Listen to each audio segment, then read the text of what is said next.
Bom dia, primeiro ano. Tudo certo? Bom, hoje nós vamos falar sobre os filos nemateumintos, ou nematóides, e anelídeos. Para isso, vocês podem me acompanhar no livro 13 a partir da página 233, ok? Bom, os nematóides eles ainda estão no agrupamento de animais que nós chamamos de vermes, tá?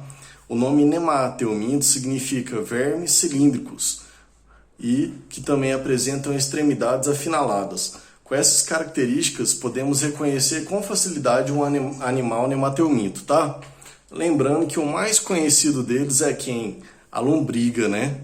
A lombriga, que é um verme parasita, ou seja, tem hábitos aí desarmônicos, né, quando relacionados com a espécie humana, causando aí uma verminose do tipo ascaridíase, tá? A doença da lombriga. Mas então, vamos falar um pouquinho mais sobre os animais que representam esse filo. Afinal, nem todos são causadores de doenças, nem todos os representantes são parasitas, né? O grupo não deve ser lembrado por essa totalidade, fazendo essa generalização. Não façam isso. Alguns representantes podem ser parasitas, mas uma grande maioria também é de vida livre, ok?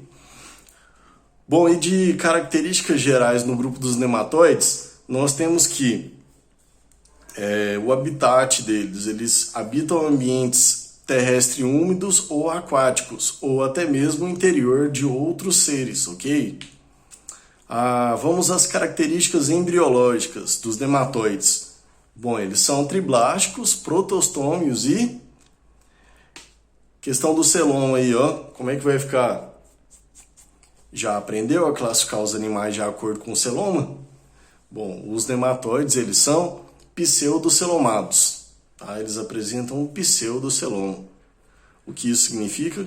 Que eles têm um celoma falso, né? O celoma existe, mas a gente aprendeu já por que ele é falso, lá na embriologia, ok? Se não lembra, vai lá na embriologia revisar isso aí, ó. Mas não é difícil não. O pseudoceloma é porque o celoma, que é uma cavidade embrionária, quando verdadeiro, ele é revestido apenas pelo folheto embrionário mesoderme. No caso do celoma dos nematóides, que é falso, é porque ele é revestido por mesoderme e por endoderme, por esses dois folhetos aí, tá? E o celoma nos nematóides, ele vai desempenhar várias funções. Além da base que a gente conhece para o celoma, né, que é acomodar e proteger órgãos, ele vai ter a importância também de contribuir para a distribuição de substância no corpo de um nematóide, como a lombriga, tá? Vai contribuir para a locomoção devido ao deslocamento do líquido celomático associado à musculatura do corpo do animal. Então é isso aí, viu? Recapitulando a embriologia dos nematóides, turma. Triblásticos, protostômios e pseudocelomados. Vamos seguir então. Simetria bilateral, tá? Simetria bilateral. E é isso então. São as características gerais desses animais. O local onde eles vivem, as características embriológicas, a simetria, tá?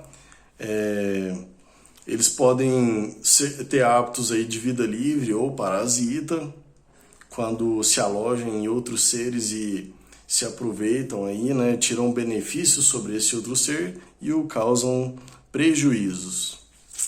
Partindo para a morfologia dos nematóides. Como reconhecer um nemateuminto, hein? Bom, são vermes, então são animais de corpo alongado. Além disso, tem o corpo em formato cilíndrico com as extremidades afinaladas. Assim reconhecemos uma lombriga, que vai estar medindo aí cerca de 20 centímetros para menos, dependendo aí de se é do sexo masculino ou feminino. Afinal, na espécie desse animal existe o quê? Dimorfismo sexual é uma expressão que a gente volta a falar quando estiver lá no tópico sobre reprodução desses animais, né? A gente sempre toca nesse assunto, se a espécie tem ou não o quê? Dimorfismo sexual. Passando aí para o caso da fisiologia dos nematóides, como é que vai funcionar a fisiologia deles, né? Bom, quanto à digestão, tá? A digestão ainda é do tipo que, ó, intra e extra, acompanhando aí a essa sequência, né? intra e extra já é registrada por nós desde quem? Desde os quinidários e plateumintos, e agora reflete também nos nematóides, tá? Uma novidade evolutiva aí, ó, dos nematóides, que completa agora as duas grandes novidades que nós temos que estar lembrando desse grupo. A primeira foi a questão do pseudoceloma, muito cobrado em questões sobre esses animais. E a segunda característica que vocês têm que estar assim, ó, sempre lembrando sobre eles é o quê? Que o sistema digestório desses animais é completo, conta com boca e ânus. Lembrando que o grupo anterior, plateumintos e quinidários, o sistema digestório era incompleto, porque contavam apenas com boca. Tá? A respiração ainda continua por difusão simples, tá? Célula a célula. Circulação, como é que vai ficar? Ainda não tem um sistema circulatório aí, eficiente, né, que esses animais possam contar. Então, a circulação de substâncias como os gases respiratórios, os nutrientes, vai acontecer célula a célula e recebendo um apoio também do pseudoceloma, onde essas substâncias serão depositadas e transportadas pelo corpo do animal, mas não configura aí um sistema circulatório. Excreção. A excreção vai acontecer por células especializadas que nós vamos estar chamando de células em H ou renete, tá? Uma característica particular desse grupo aí, essas células que vão estar se localizando superficialmente no corpo desses animais, recolhem as excretas nitrogenadas e eliminam do corpo deles. Sistema nervoso do tipo ganglionar. Então, finalizamos assim a fisiologia dos nematóides. Falamos aí sobre a digestão, circulação, respiração, excreção e o controle nervoso. É sempre importante pontuar o que, turma? Cada um desses sistemas, cada um desses mecanismos de funcionamento dos animais. E assim, aos poucos, a gente vai completando o nosso esquema aí que a gente sempre faz para cada filo de animais, que é como se fosse um fichamento que facilita muito a nossa vida e o nosso estudo, né? Muito bem. Inclusive vai criando aí um hábito, uma orientação de estudo. Um item puxa o outro, que puxa o outro, e assim acaba que você lembra todos os detalhes daquele grupo, certo? Bacana, então. Quanto à reprodução dos nematóides, pegando como exemplo aí a lombriga, né? Bom, o Ascaris lumbricoides. A reprodução desse animal vai ser de que forma? Ó, esses animais são dioicos, ou seja, apresentam sexo separado, tá? Há dimorfismo sexual, é possível diferenciar o macho da fêmea, né? O macho é mais curtinho, mais gordinho, e a fêmea é mais comprida e mais fina. Assim podemos diferenciar. Quanto à fecundação, a fecundação vai ocorrer de forma interna e o desenvolvimento de forma direta, sem fase larval. Então essa é a reprodução da lombriga, tá? Quanto à importância dos nematóides, é importante estudar os nematóides porque alguns dos representantes desses animais, eles causam doenças tanto no ser humano quanto em outros animais. Essas doenças ainda são chamadas de verminoses e um desses exemplos é a lombriga. Uma vez que nós conhecemos esses animais, as suas características, os seus comportamentos, o seu ambiente, a sua fisiologia, nós podemos pensar em medidas de prevenção, de tratamento, em relação aos sintomas causados por esses animais quando presentes no organismo do hospedeiro, como por exemplo o próprio ser humano, ok? Essa é a importância de se estudar os nematóides. Muito bem, galerinha, legal.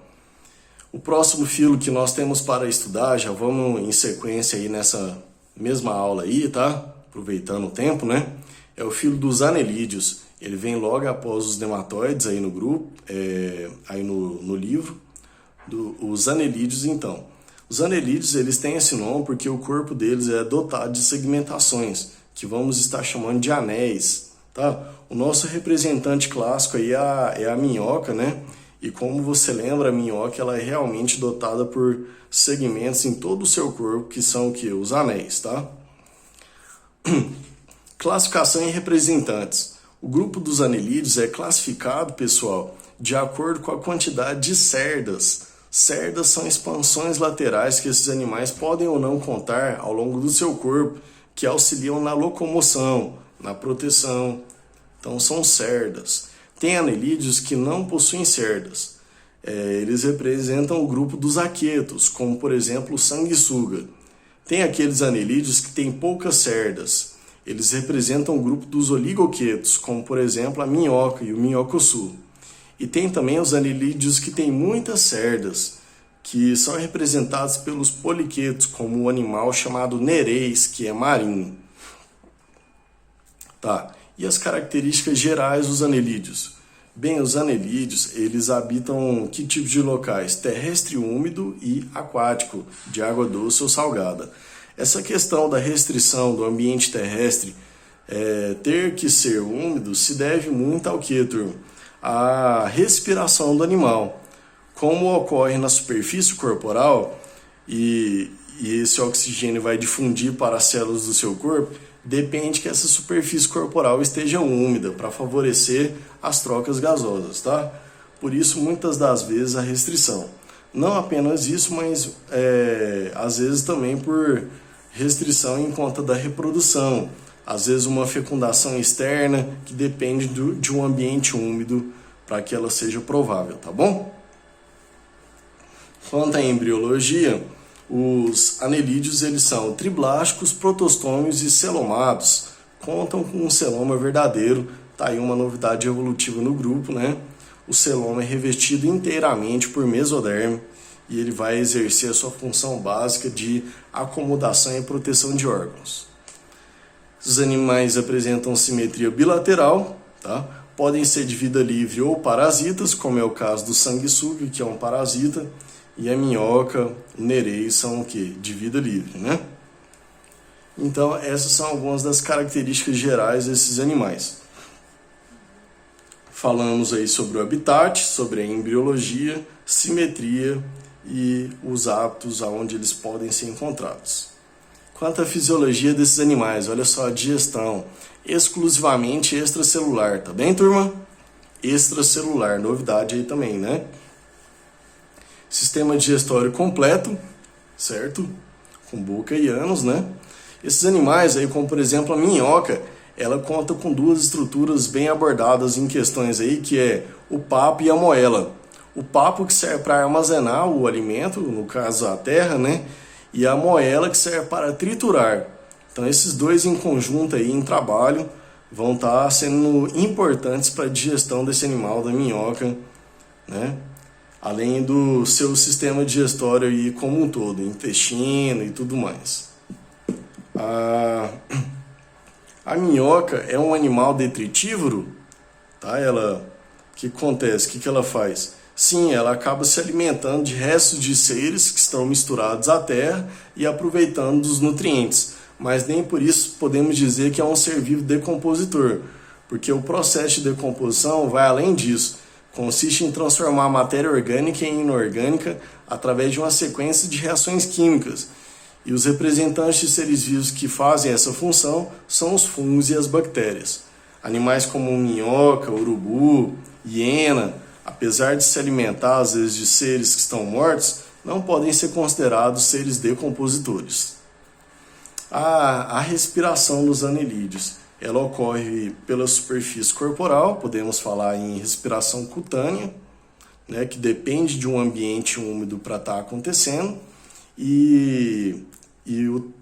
por difusão, célula a célula, vai estar ocorrendo a passagem aí para as células mais próximas dessa superfície corporal. Agora, olha só, turma, uma grande novidade evolutiva no grupo dos anelídeos, hein? Esses animais eles vão contar com um sistema circulatório, viu? De transporte de substâncias. Uma grande e importante novidade, né? Um sistema circulatório. Inclusive, os vasos sanguíneos se distribuem por todo o corpo desse animal e acompanhando a questão da segmentação no seu corpo, né? Onde os órgãos se repetem por muitos desses anéis, inclusive os vasos sanguíneos. Haverão vasos sanguíneos com capacidade de movimento, contratibilidade. Alguns deles serem considerados inclusive corações. Por isso podemos dizer que os anelídeos contam aí com vários corações. É porque são vários vasos sanguíneos com capacidade de contração, como se fosse o próprio órgão. A excreção vai estar ocorrendo por nefrídeos, é o nome da estrutura de excreção desses animais, nefrídeos, e o sistema nervoso ganglionar. Tá bem? Essa é a fisiologia dos anelídeos.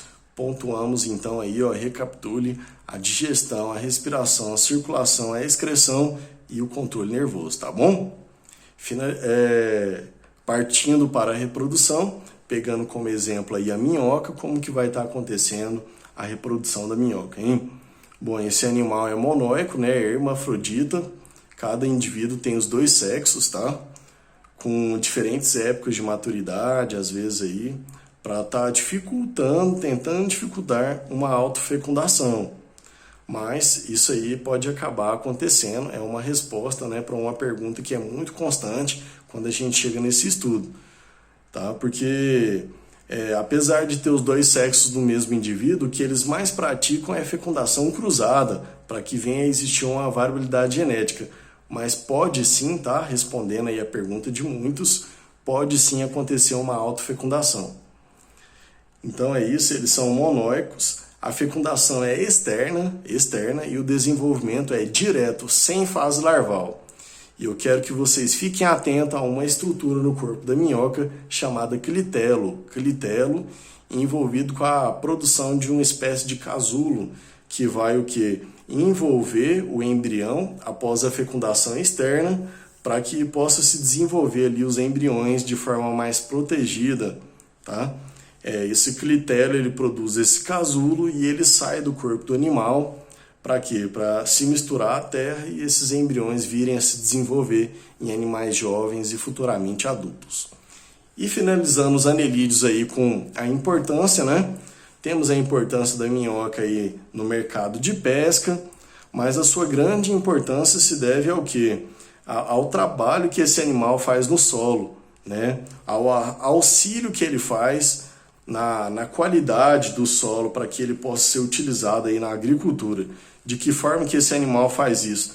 Tanto na aeração, que ao criar galerias por onde a minhoca passa, né, por essas galerias o ar pode circular melhor, então o solo fica mais aerado, o que acaba sendo uma boa qualidade para ele.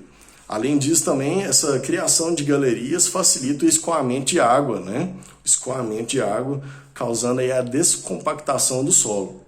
E por fim, uma função muito importante também, quando a minhoca come a terra, ela faz a digestão dessa terra aí e libera para o solo, junto às suas fezes, né, nutrientes que vão enriquecendo esse solo por onde ela passa. Então podemos dizer que as fezes da minhoca são férteis em questão de nutrientes, são riquíssimas em nutrientes, e nós vamos estar chamando isso de um adubo natural, que é o humus. Então é isso, galera, esse é o nosso estudo de nematóides e anelídeos, tá? As atividades já estão postadas aí na plataforma, caprichem no estudo para que semana que vem nós possamos tirar dúvidas, resolver alguns exercícios juntos, beleza? E qualquer dúvida eu estou aí à disposição. Então, bons estudos para vocês. Valeu, um grande abraço. Tchau, tchau.